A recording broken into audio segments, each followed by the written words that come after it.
Welcome to all of you. Start करते हैं हमारे ऑपरेटिंग सिस्टम का नया वीडियो।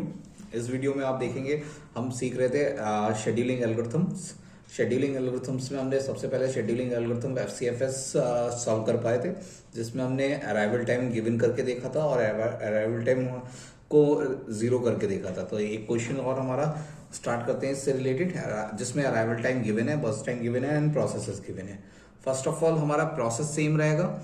सबसे पहले हम गैंट चार्ट को डिजाइन करेंगे। आप देखिएगा गैंट चार्ट हमारा डिजाइन करा जाएगा। तो कैसे करते हैं, 0 and then the process first come first serve है, तो एक सीक्वेंस में चलेंगे, लेकिन अराइवल टाइम 0 से स्टार्ट करेंगे।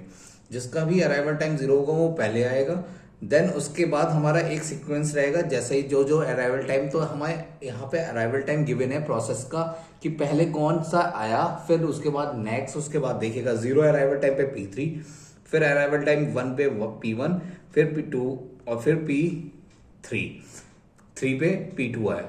तो ये अराइवल टाइम हमारा सबका गिवन है। तो सबसे पहले हम देखते हैं P3 हमारा एग्जीक्यूट करता है अराइवल टाइम 0 पे। कितने बर्स्ट टाइम है उसका, 4। तो that is the 4 burst time. Then again हमारा अराइवल टाइम हमारा P1 के बाद, अब देखिएगा सारे अराइवल टाइम्स हमारा नेक्स्ट P1 हमारा अराइवल टाइम है 1, तो नेक्स्ट जॉब हमारी कौन सी एग्जीक्यूट होगी, P1। और P1 कितना है, 4 एंड इसका बर्स्ट टाइम 3 गिवन है, 4 + 3 = 7। देखिएगा बर्स्ट टाइम गिवन 3 है। देन अराइवल टाइम 2 पे कौन आया है, P4, 7 प्लस इसका बर्स्ट टाइम 1 है, तो 7 + 1 = 8 एंड लास्ट में अराइवल टाइम कितना है, 3 एंड देन द P2 हमारा गिवन है, तो 8 + 5 13। तो that's the Gantt chart, simple Gantt chart design by the. तो आप जब गैंट चार्ट डिजाइन कर लेंगे तो आपको टेबल पता है कैसे बनानी है। मैं इसी में बना देता हूँ फिर से। प्रोसेसेस हमारे गिवन है, बर्स्ट टाइम हमारा गिवन है, अराइवल टाइम गिवन है। तो प्रोसेस है P1, P2, P3 and P4। तो बर्स्ट टाइम हमें 3, 5, 4, 1 एंड द अराइवल टाइम है 1, 3, 0 एंड 2। तो अब हमें सबसे पहले CT निकालना है, कंप्लीशन टाइम। तो CT आपको आई थिंक आराम से निकाल लेते हैं। कंप्लीशन टाइम क्या होता है, किसी भी प्रोसेस का कंप्लीशन टाइम कितना है। P1 का कितना है, 7, P2 का कितना है, 13 जब वो कंप्लीट हो रही है। P3 का कितना है, 4 एंड P4 का कितना है, 8। आप देखें सबके ही आपको कंप्लीशन टाइम पता चल गया। अब आप टर्न अराउंड टाइम निकाल सकते हैं, TAT = क्या होता है, आपका completion time minus arrival time. जैसे ही आप कंप्लीशन टाइम और अराइवल टाइम, तो कंप्लीशन टाइम आपको पता है, आपको अराइवल टाइम भी आपको पता चल जाएगा। 7 - 3 = 4। आप कंप्लीशन टाइम आपको पता है और आपको अराइवल टाइम 7 - 1 = 6। देखिएगा यहाँ 7 - 1, 13 - 3 = 10, 4 - 0 = 4 एंड 8 - 2 = 6। तो देखिएगा completion time minus arrival time. अब आप टर्न अराउंड टाइम आप निकालते थे, तो आप वेटिंग टाइम भी निकाल लें। वेटिंग टाइम का फॉर्मूला आपको पता ही है, turn around time minus burst time. Turn around time minus burst time, 6 - 3 3, 10 - 5 5, 4 - 4 0 and 6 - 1 5। तो ये आपका प्रोसेस कंप्लीट हो गया। अब आप एक तरह से एक आपको रिस्पांस टाइम भी निकालना होता है। मैंने आपको बताया था रिस्पांस टाइम भी निकालना सिखाएंगे यहाँ पे। तो रिस्पांस टाइम हम कैसे निकालेंगे, तो रिस्पांस टाइम निकालना बहुत आसान है।